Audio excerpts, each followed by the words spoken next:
मोहब्बत तो सभी करते हैं, लेकिन मोहब्बत को पाक कोई कोई रख पाता है। मोहब्बत में ज़्यादातर तो जिस्म के भूखे ही मिलते हैं। बहुत कम लोग होते हैं जो रूहानी मोहब्बत करते हैं। आपने भी कभी ना कभी तो मोहब्बत की ही होगी, लेकिन जो रूहानी मोहब्बत करता है उसकी कोई कदर नहीं करता। और जो हवस पूरी करने के लिए मोहब्बत करते हैं उन पर लोग सब कुछ लुटा देते हैं। ये लड़कियों में ऐसा क्यों होता है? क्या आप जानते हैं?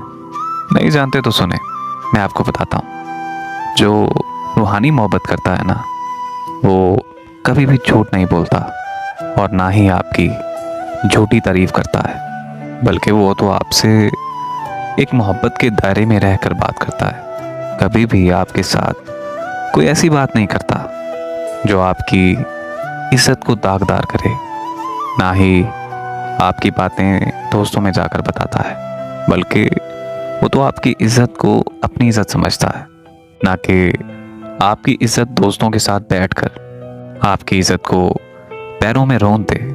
क्या ये होती है मोहब्बत?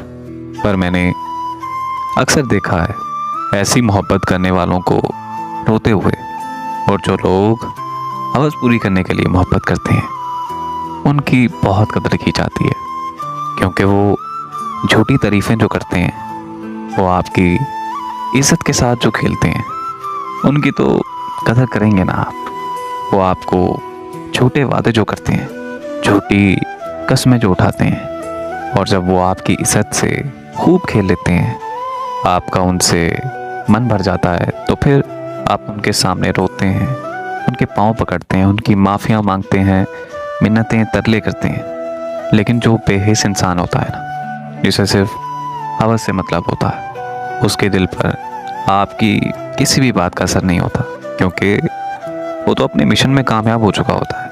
आपके रोने धोने से उसको कोई फ़र्क नहीं पड़ता। तो खुदारा, मैं आपसे सिर्फ एक ही गुजारिश करूँगा कि ऐसे लोगों से दूर रहिए जो सिर्फ आपका इस्तेमाल करना चाहते हैं। मैं मानता हूँ कि मोहब्बत की नहीं जाती, हो जाती है। तो लिहाजा मोहब्बत को मोहब्बत की हद तक रखें, और जितना जल्दी हो सके उसे निकाह में बदलें, क्योंकि इज्जत से बढ़कर कुछ नहीं होता।